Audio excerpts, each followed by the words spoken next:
तो बच्चों 10th class आप क्लियर कर चुके हैं और अब आप 11th क्लास में आ गए हैं।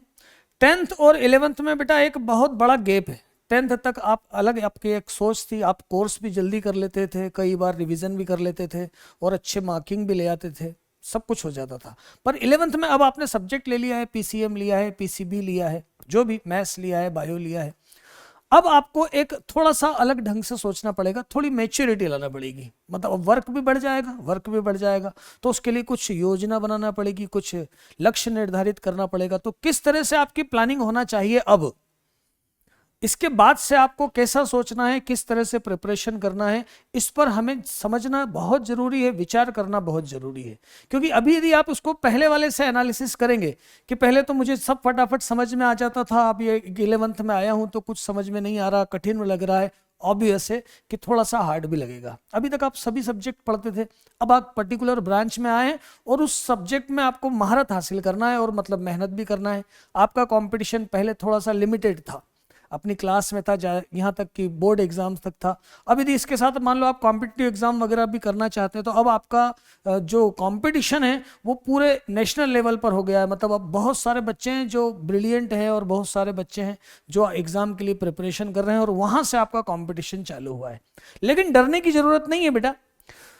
आप यदि एक सिक्वेंस में, एक योजनाबद्ध तरीके से अपनी स्टडी करेंगे और अपनी बातों पर ध्यान देंगे, कमजोरियों पर ध्यान देंगे, एक योजना बनाएंगे और सिस्टमेटिक तरीके से चलेंगे और कंटिन्यूअस चलेंगे, बगैर मतलब आपको बार बार ब्रेक दिए, बैकलॉग नहीं होने देंगे, कंटिन्यूअस स्टडी करेंगे, तो बिल्कुल निश्चित रूप से आप 11th अच्छे से फेस कर सकते हैं। मतलब आपको कुछ ये लक्ष्य निर्धारित करना है, योजना बनाना है। मैं आपको कुछ बातें बताता हूं, उन बातों का आप ध्यान रखेंगे तो शायद, यदि हमारी बातों का टीचर्स जो भी बताते हैं उनकी बातों को आपने ठीक से फॉलो किया तो आप अपने लक्ष्य को आसानी से हासिल कर सकते हैं।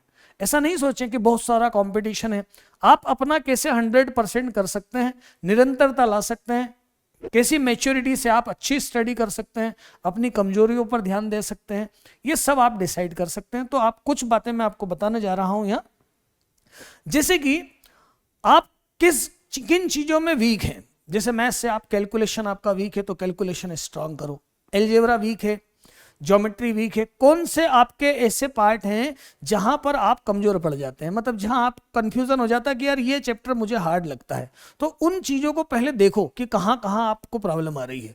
उन विषयों को पहचानो, उन सब्जेक्ट को पहचानो जिस पर आपको ज्यादा ध्यान देने की जरूरत है। उन टॉपिक्स पर आप अच्छे से सोचो कि मैं किस टॉपिक पर मुझे ज्यादा मेहनत करना है, किस पे मुझे कुछ खास ध्यान देना पड़ेगा, कई ज्यादा नोट्स देखना पड़ेंगे, समझना पड़ेगा। उन चीजों पे सबसे पहले मतलब अपनी कमजोरी पहचानो, सेल्फ एनालिसिस जिसको बोलते हैं ना, खुद का टेस्ट करो, खुद को जानो। और खुद से अपन छुपते नहीं है, खुद से अपन सब मालूम है हमें कि मैं कहाँ कमजोर पड़ जाता हूँ। जैसे कोई बच्चा बोलता है कि ज्योमेट्री मुझे थोड़ी कमजोर पड़ जाती है, कोई बच्चा बोलता है कि केमिस्ट्री के मुझे जो है ना याद नहीं होते हैं, सिलेबस याद नहीं होता, डेफिनेशन याद नहीं रह पाती है, मैथ्स में मेरा कैलकुलेशन थोड़ा कमजोर है। तो कौन से ऐसे क्षेत्र हैं जहां पर आपको ज्यादा डाउट्स आते हैं, ज्यादा प्रॉब्लम्स आती है, सबसे पहले उसका एनालिसिस जरूर करके रखो और उसके बाद फिर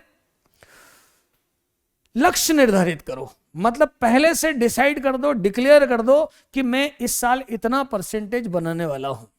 पहले एक छोटा सा एक मोटिवेशन, सेल्फ मोटिवेशन बहुत जरूरी है कि आप पहले से फिक्स कर लें कि मैं इस साल इतना ग्रेड पॉइंट बनाऊंगा। एक लक्ष्य निर्धारित करें और किस विषय में मैं ज्यादा अच्छा हूं, किस में ज्यादा मुझे सबसे ज्यादा सीजीपीएस मिल सकता है, किस में मेरे मार्क्स सबसे ज्यादा आना चाहिए, उन चीजों पर आप ध्यान दो। मतलब आप अपनी क्वालिटी को तो पहचानो ही पहचानो और अपना टारगेट डिसाइड करो। टारगेट डिसाइड करना बेटा बहुत जरूरी होता है। मतलब हमें मालूम होना चाहिए कि हमारी अचीवमेंट क्या है, हम कहाँ जाना चाहते हैं। लक्ष्य को पहचानने की बहुत जरूरत है। तो अपना लक्ष्य निर्धारित करो, बिल्कुल डिक्लेयर कर दो, कहीं पर लिख के रख लो कि इस साल मेरे इतने परसेंटेज बनना है, डिसाइड। उससे ऊपर ही बनेंगे, उससे कम नहीं बनेंगे। अब लक्ष्य निर्धारित कर लिया, जैसे यहां से आपको जबलपुर जाना है, अब एक साथ आप पूरा ट्रेवलिंग नहीं कर पाएंगे, आपको पार्ट बाय पार्ट करना पड़ेगा। मतलब आपको क्या करना पड़ेगा, छोटे छोटे गोल अचीव करना पड़ेंगे, है ना, छोटे छोटे कार्यों कि मैं इतने दिन में पहले ये पार्ट कंप्लीट कर लूंगा। बोला ना, जैसे अपने बहुत लंबा रास्ता जाना है, टार्च है हमारे पास, तो पहले लक्ष्य देखते जाएं, आगे बढ़ते जाएं। एक बार आगे बढ़ोगे तो फिर आगे का डिसाइड होगा, फिर आगे बढ़ोगे तो आगे का डिसाइड होगा। मतलब छोटे छोटे, अब पहले आपने लक्ष्य निर्धारित किया, अब उसको छोटे छोटे गोल्स में बांटो।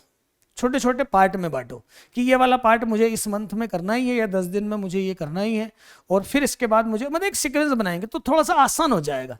एकदम से पूरा लोड ले ले तो नहीं हो पाता ना, थोड़ा थोड़ा करके डिसाइड, छोटे छोटे लक्ष्य डिसाइड करके, और इस सीक्वेंस में आप आगे बढ़ो। इस सीक्वेंस में आप आगे बढ़ोगे तो आपको उन चीज़ों से निपटना आसान हो जाएगा, बोले तो है ना, मतलब आप आसानी से कर पाओगे। एकदम से पूरा लोड ले लोगे कि इतना सारा सिलेबस से मैं कैसे करूँ पाऊंगा तो घबरा जाओगे। डिसाइड करोगे कि नहीं पहले मैं इतना पार्ट मतलब इतना ही कर, जिस समय जितना लक्ष्य निर्धारित करा है उसी पर केवल ध्यान देना है। अब कैसे ध्यान देंगे, तो उसके लिए आपको एक कुछ प्लानिंग बनाना पड़ेगा, एक टाइम टेबल बनाना पड़ेगा, है ना, अध्ययन कार्यक्रम बनाना पड़ेगा। कैसे आपको समझ में आता है, तरीके क्या क्या हो सकते हैं, है ना, किस विषय को मुझे ज्यादा टाइम देना है, किस विषय मुझे जल्दी हो जाता है, किस विषय को मुझे ज्यादा प्रैक्टिस की जरूरत पड़ती है। अब बीच में ऐसा भी नहीं कि केवल स्टडी ही करते रहो, बीच बीच में ब्रेक भी दो, लेकिन भी IPL भी देखो, मैच भी देखो, खेलने भी जाओ, लेकिन जब जिस समय जो करो वो 100% करो। जब स्टडी कर रहे हो तो पूरा फोकस है स्टडी पे, उस समय ये ध्यान नहीं आना चाहिए कि यार मैं कहाँ एंटरटेनमेंट करने जाने वाला हूँ। और जब आप गेम्स में जाओ, खेलने जाओ, जब आप कहीं और जाओ तो उस समय आपके दिमाग में ये नहीं चले यार मुझे स्टडी करना है। मतलब जहाँ रहो 100% रहो, रिलीफ भी रखो अपने आप को, है ना, अपने आप को बर्नआउट होने से भी बचाओ, ये भी बहुत जरूरी है। ब्रेक भी जरूरी है। मैं ऐसा भी नहीं बोलूंगा कि आप कंटिन्यूस केवल स्टडी करते रहें, बीच बीच में प्रॉपर ब्रेक भी देते रहें, पर ऐसा नहीं हो कि ब्रेक दिया तो बहुत लंबा दे दिया, या पढ़ रहे हो तो केवल पढ़ ही रहे हो। एक कुछ प्रॉपर तरीका, मतलब आपका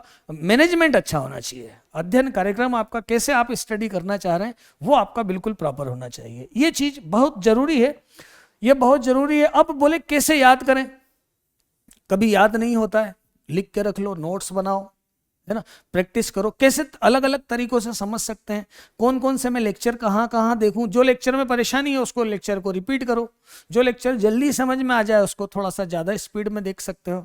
मतलब रटने के बजाय उसमें इंटरेस्ट लेना चालू करो। बेटा जिस चीज़ में हम इंटरेस्ट लेते हैं ना वो काम हमेशा अच्छा ही होता है। मतलब स्टडी पे यदि आप पूरा इंटरेस्ट ले रहे हो, इंटरेस्ट के साथ कर रहे हो, सब्जेक्ट आपको पसंद है, आपको मजा आ रहा है, आप किसी सब्जेक्ट से भागो मत।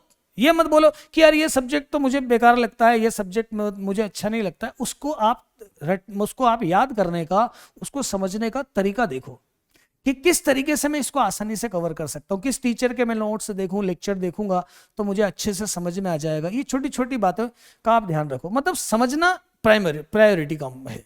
पहले प्रायोरिटी ये है कि आपको समझ में आए, ना कि रट लिया जाए कि याद कर लिया है, रट लिया है, हो गया, फिर आप भूल जाओगे। थोड़े समय के बाद आप भूल जाओ। जो चीज़ समझ में आ गई, जिसमें मजा आ गया, और दूसरा उसको बीच बीच में रिवाइज भी करते रहो। एक ये भी डिसाइड करो कि मैंने इतना पढ़ा है, नया चैप्टर मैंने लिया है, तो पुराना वाला में एक बार, मतलब दो तरह से नोट्स बनाओ। एक तो पूरे लॉन्ग टर्म नोट्स बनाओ, और एक शॉर्ट, एक छोटी डायरी रखो, जो जो इंपॉर्टेंट पॉइंट है उसमें नोट करते चलो। और बैकलॉग मत होने दो, निरंतरता बनाए रखो। निरंतरता बनाए रखना बहुत जरूरी है बच्चों। तो इन बातों का यदि आप ध्यान रखते हो और रेगुलर स्टडी करते हो, आपको प्रोग्रेस से कोई रोक नहीं सकता। All the best, thank you all, जय हिंद।